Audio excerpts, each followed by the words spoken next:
Kochi metro ഉദ്ഘാടന വിവാദത്തിൽ സർക്കാർ ഇടപെടൽ ഫലം കണ്ടു. ഉദ്ഘാടന വേദിയിൽ ഇ ശ്രീധരനെയും പ്രതിപക്ഷ നേതാവിനെയും ഉൾപ്പെടുത്തി.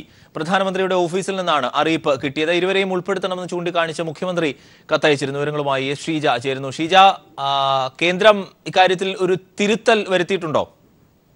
തീർച്ചയായും അരുൺ, സംസ്ഥാന സർക്കാർ തന്നെ ഈ വിഷയം പുറത്തു വന്നപ്പോൾ അടിയന്തരമായി മുഖ്യമന്ത്രി പിണറായി വിജയൻ തന്നെ നേരിട്ട് പ്രധാനമന്ത്രിയുടെ ഓഫീസിൽ ഇത്തരത്തിൽ ഇ ശ്രീധരനെയും അതോടൊപ്പം തന്നെ പ്രതിപക്ഷ നേതാവിനെയും സ്ഥലം MLA PT തോമസിനെയും ഉൾപ്പെടുത്തണമെന്ന് ആവശ്യപ്പെട്ടുകൊണ്ട് പ്രധാനമന്ത്രിയുടെ ഓഫീസിന് കഴിഞ്ഞ ദിവസം തന്നെ കത്തയക്കുകയും ചെയ്തിരുന്നു. അതിന്റെ അടിസ്ഥാനത്തിലാണ് ഇപ്പോൾ ഏതായാലും തങ്ങളുടെ നിലപാട് തിരുത്താൻ കേന്ദ്രം തയ്യാറായിരിക്കുന്നത്. കേന്ദ്രം പുതിയ പട്ടിക തയ്യാറാക്കി സംസ്ഥാനത്തിന് അയച്ചു.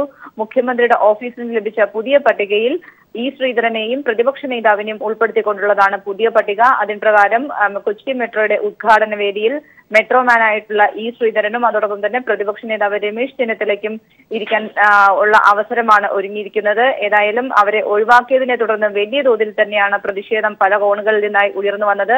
അതിന്റെ അടിസ്ഥാനത്തിൽ മുഖ്യമന്ത്രി തന്നെ അടിയന്തരമായി ഇടപെടുകയും ചെയ്തിരുന്നു. അതിന്റെ ഫലമായാണ് ഏതായാലും ഇപ്പോൾ പ്രധാനമന്ത്രിയുടെ ഓഫീസിൽ നിന്നും പുതിയ അറിയിപ്പ് വന്നിരിക്കുന്നത്. ഇ ശ്രീധരനെയും പ്രതിപക്ഷ നേതാവിനെയും ഉൾപ്പെടുത്തിക്കൊണ്ട്, എന്നാൽ സ്ഥലം MLA ഇതിൽ ഉൾപ്പെടുത്തിയിട്ടില്ല. ഷീജയാണ് വിവരങ്ങൾ നൽകിയത്.